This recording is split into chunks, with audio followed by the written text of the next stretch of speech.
Welcome back to American Beef Ranch. My name's Jesse. Today is all about smoking a brisket. Let's get to it.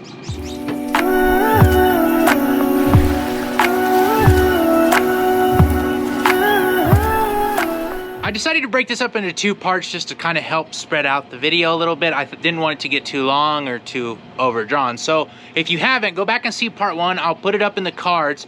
It's about how we trimmed and seasoned this brisket. So this brisket is for dinner tonight, 6 to 7 o'clock.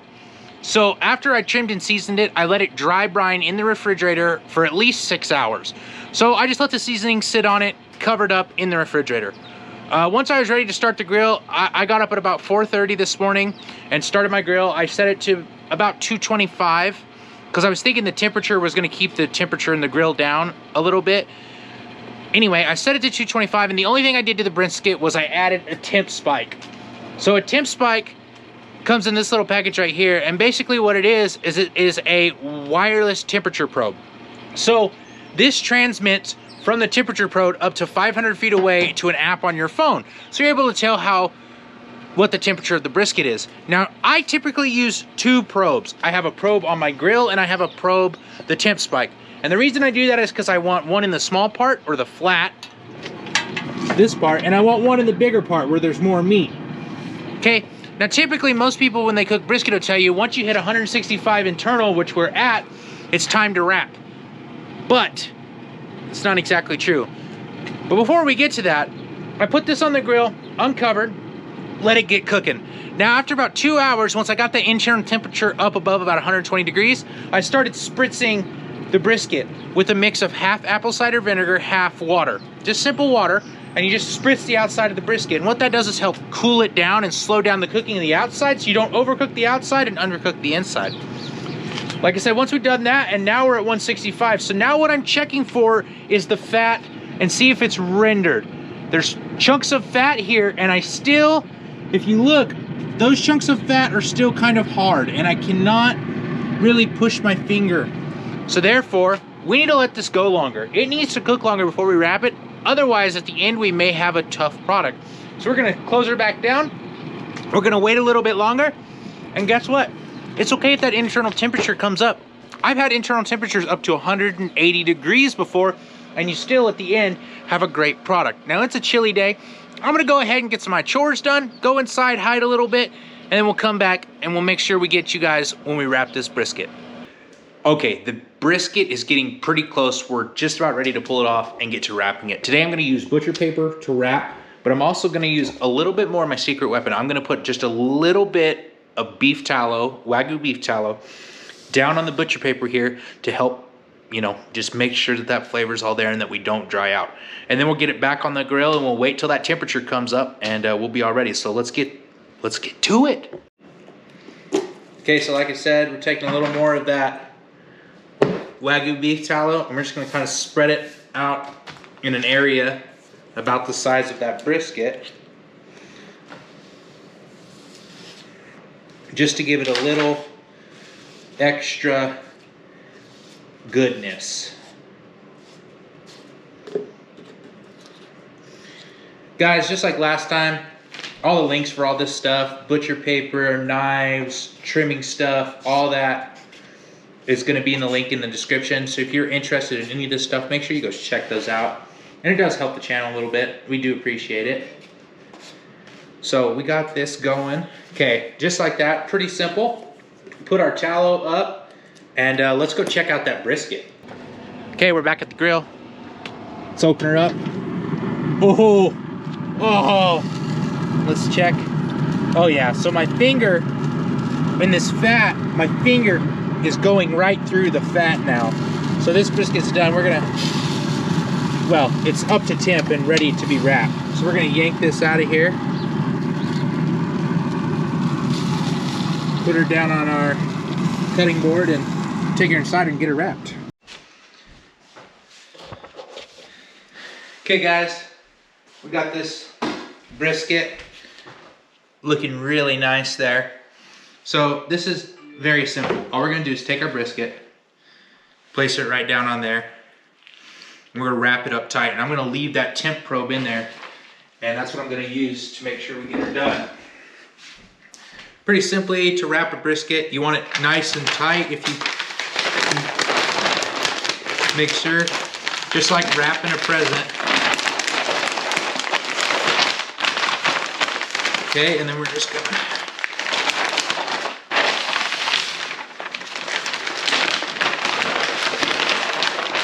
fold it over and over again. Paper's nice and tight on there. And then I'm gonna go the other way one time, maybe. Now let's just go this way.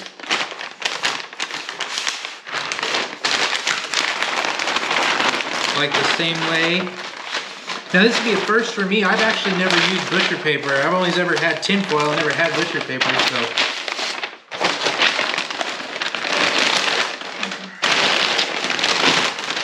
That did not work out. Okay. Retry.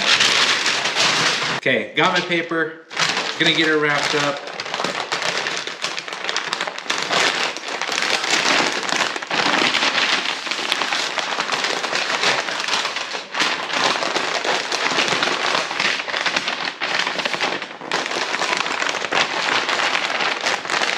Go get my daughter taken care of. Home alone today. And then we'll get this back on the grill, all wrapped up.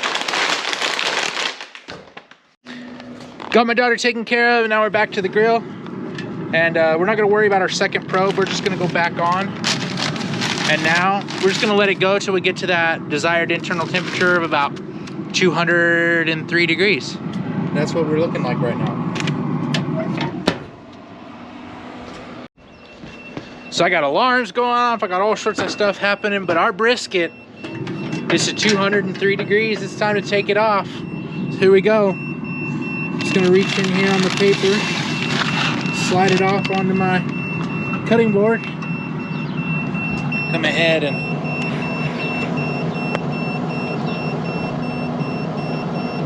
turn that off. I think the battery's going dead in the...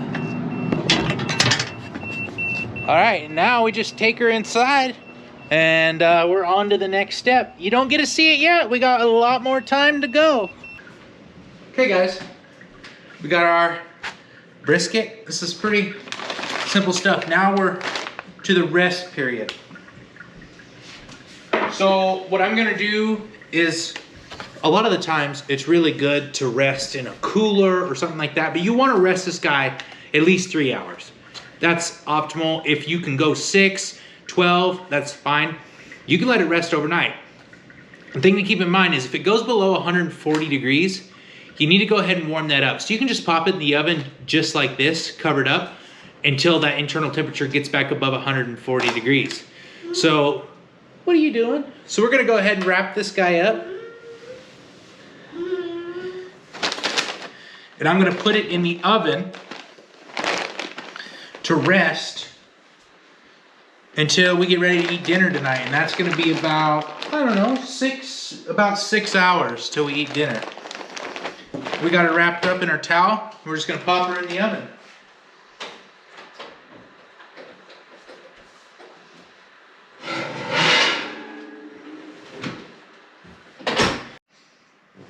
Okay, so here's where we're at. It's the end of the day. It's about time to cut this brisket for dinner. So we let it rest for about 6 hours. And then we noticed that the temperature, like I said, you gotta pay attention to the temperature. The temperature dipped below 140 degrees. And I noticed that a couple hours ago. So what I did is I put it in the oven and I brought that temperature up. We're hovering right around 150 degrees now, so we're food safe. 140 is kind of the threshold that you want to pay attention to on a brisket like this. So if you were to like cook it during the day and then you rested it all night long, put it in the fridge, you want to get it above 140 degrees before you serve it. If you do that, just realize that it's going to take about 2 hours or so for that brisket to bring that temperature up.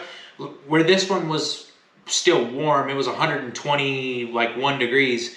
It only took about less than an hour, even at 250 degrees to bring that temperature up. So I'm going to go ahead and grab this brisket. We're going to get it unwrapped and we're going to get it sliced and we're going to show you the final product. All right, here it is in all of its paper glory. We got our beautiful wrapped brisket. Start unwrapping it.